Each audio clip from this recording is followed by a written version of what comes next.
karere ka Gicumbi mu murenge wa Miyove hari kuvugwa inkuru y'umwana w'umunyeshuri wiciwe ku ishuri akicwa bigizwemo uruhare na mwarimu we umwigisha ndetse n'abandi banyeshuri bagenzi be bamukubise noneho mu gihe uyu mwana yabahungaga bikaza kuza kumuviramo urupfu. Byagenze bite iby'iyi nkuru y'akababaro? Byagenze bite iby'uyu mwana wishwe n'abagenzi be ndetse bigizwemo uruhare na mwarimu cyangwa ku itegeko ryatanzwe na mwarimu?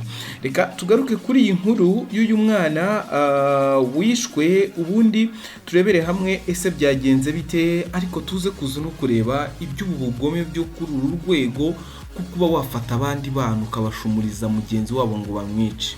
Impamvu tumaze kumenya aka kanya ahangaha ngo yakubiswe kugeza ubwo apfuye ngo nukubera yuko ngo yaraje kurya atize. Imagine. Reka tugaruke kuri iyi nkuru, gusa mbere yuko ntangira kubabwira iyi nkuru mu buryo burambuye, reka nguhe ikaze mu makuru n'ibiganiro byacu bya buri munsi, kandi mwifurize kugubwa neza uri mu bice bitandukanye ubana natwe mu makuru n'ibiganiro byacu bya buri munsi. Nimba ari bwo bwa mbere tubanye, urebe niba utari wakora subscribe ukandeho, ariko wasanga waranayikoze ubanze ucunge neza niba warayikoze. Nusanga warayikoze biraba bihagije, ahubwo icyo wakora ni ugukora like, ni ugukora share ugasangiza n'abandi aya makuru, kuko wongeye kuyikora warayikoze ahubwo ubwo yaba ivuyeho.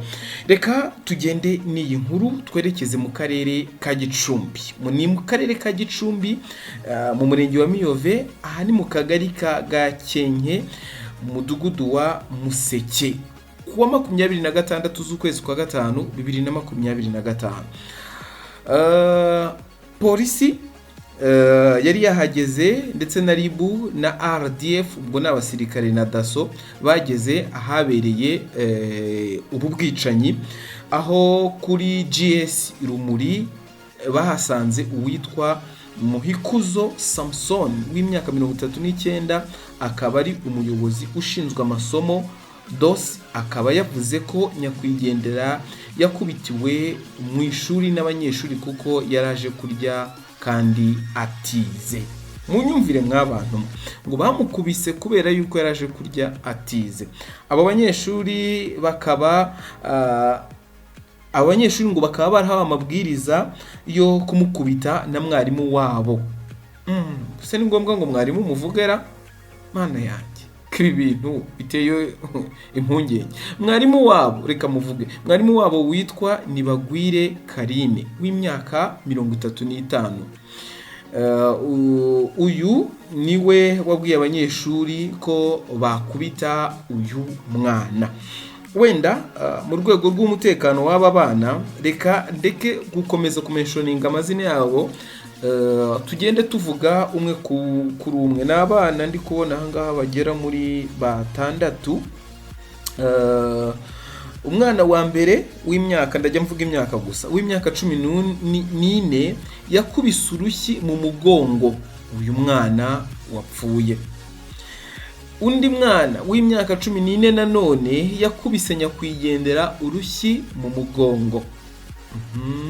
Undi mwana wakubise nyakwigendera ni umwana w'imyaka 15 nawe wakubise nyakwigendera umugeri ku kibuno. Imagine. Undi ni umwana w'imyaka 14 n'uwa kane yakubise nyakwigendera umugeri ku kibuno. Uwa gatanu nawe ni umwana w'imyaka 15 yakubise nyakwigendera urushyi mu mugongo. Undi w'imyaka 14 nawe yakubise nyakwigendera urukweto mu bitugu. Ibaza uyu mwana uburyo bari kumukubita wagira ngo yari igisambo.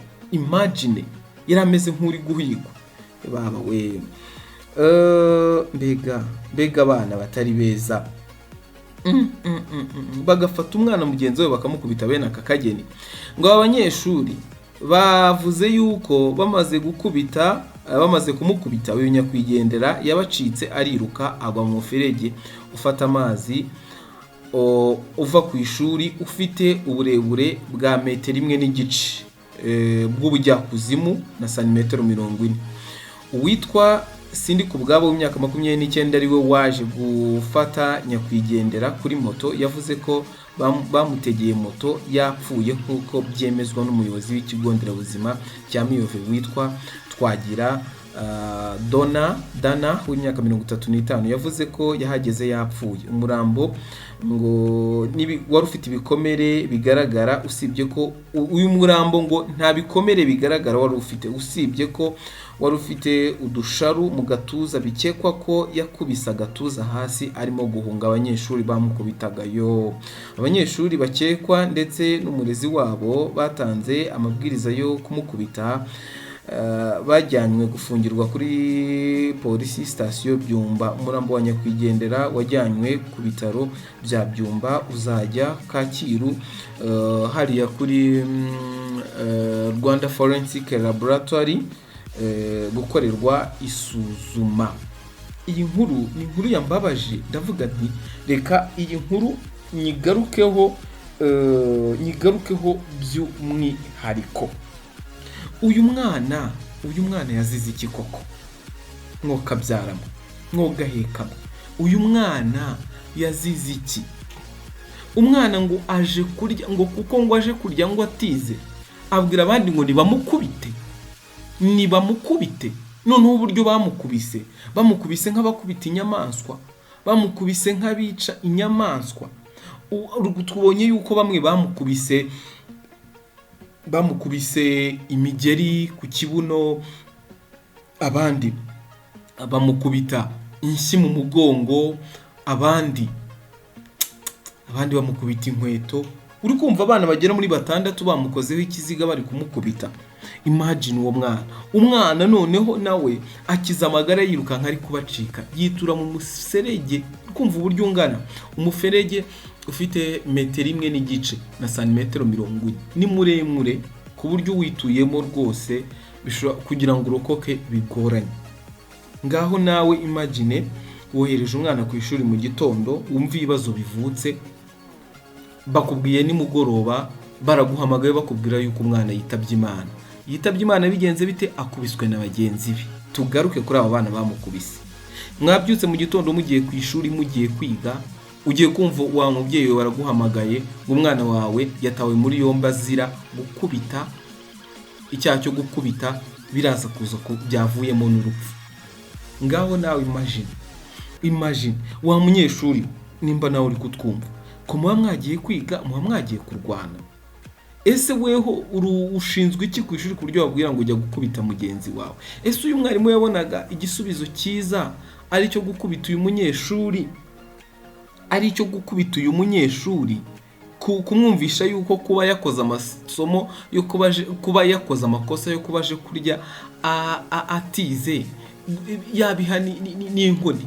Ese ni inkoni zo kumushumuriza abandi? Wagira ngo ni igisambo. Twe n'ibisambo iyo bifashwe bijyanwa kuri polisi batabikubita. Umwana w'umunyeshuri, Mana yanjye, iyi nkuru irababaje.